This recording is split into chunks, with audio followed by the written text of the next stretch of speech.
প্রিয় শিক্ষার্থী, এখন আমরা করবো নবম দশম শ্রেণীর গণিতের সেট ও ফাংশন অধ্যায়ের যে আমার এখানে হচ্ছে 2.1-এর প্রশ্ন নম্বর 6। তাহলে আমার এখানে যে প্রশ্নটা দেওয়া আছে এ ইকুয়াল এ বি, তাহলে B equal A B C এবং সি ইকুয়াল এ, এরপরে এই যে এখানে যেটা উপসেট আছে বি হলে তাহলে দেখাও যে পি সি এর উপাদান সংখ্যা 2 টু দি পাওয়ার n।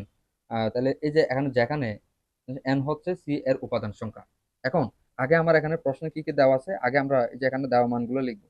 এই যে এখানে দেওয়া আছে, যেখানে কি দেওয়া আছে এ সমান কত আছে এ এবং বি, এরপরে বি সমান কত আছে এ বি সি, এরপরে এই যে এখানে সি সমান কত আছে এটা লিখলাম এ বি।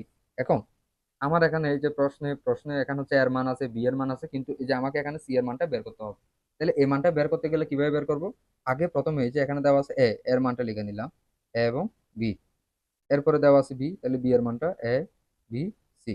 এখন যদি কোন একটা সেটের অঙ্কে যদি এই চিহ্নটা যদি থাকে তাহলে মিলমিল সবগুলো নিয়ে নিই। তাহলে কত হয় এ বি সি।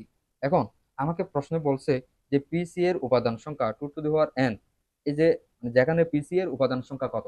এখন আমাকে পিসি এর উপাদান সংখ্যা বের করতে গেলে এখন আমরা এই যে এখানে সি এর মানটা বের করলাম, তাহলে এখন লিখতে পারি পিসি সমান আগে যে এখানে যে তিনটা দেওয়া আছে তিনটা আগে প্রথমে একবার লিখে ফেলবো এ বি সি। এখন এরপরে লিখবা এই যে এখানে দেওয়া আছে এ এবং বি, এ এবং বি লিখলাম, এরপরে লিখবা বি এবং সি। এখন এরপরে আছে এ এবং সি, এবং সি লিখলাম। এখন আগে প্রথমে এখানে তিনটা ছিল, তিনটা আমরা একসাথে লিখে ফেললাম। এরপরে প্রত্যেকটা আবার এই যে এখানে হচ্ছে দুইটা দুইটা করে লিখলাম। এখন লিখবো এই যে এখানে একটা একটা করে এ, তাহলে বি, এরপরে এই যে এখানে সি, এবং সর্বশেষে এখানে একটা ফাঁকা সেট লিখতে হবে। এখন আমার এখানে টোটাল হচ্ছে পিসি এর সংখ্যা কত হচ্ছে এটা এখন আমাকে লিখতে হবে। তাহলে এখন আমরা লিখলাম সুতরাং সুতরাং পিসি এর উপাদান সংখ্যা সমান পিসি এর উপাদান সংখ্যা সমান উপাদান সংখ্যা সমান।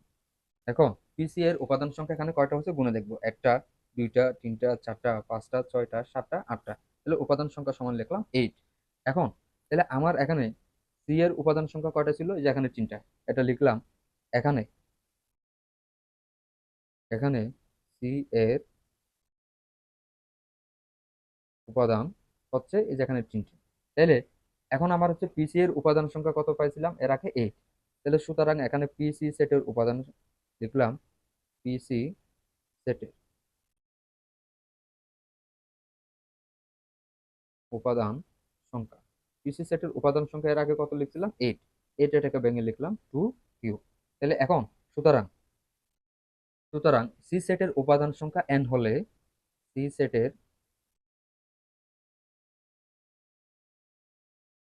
উপাদান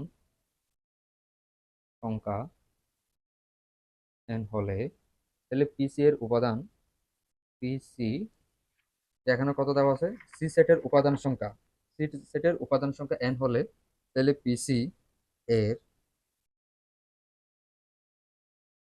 উপাদান 2 টু দি পাওয়ার n কে সমর্থন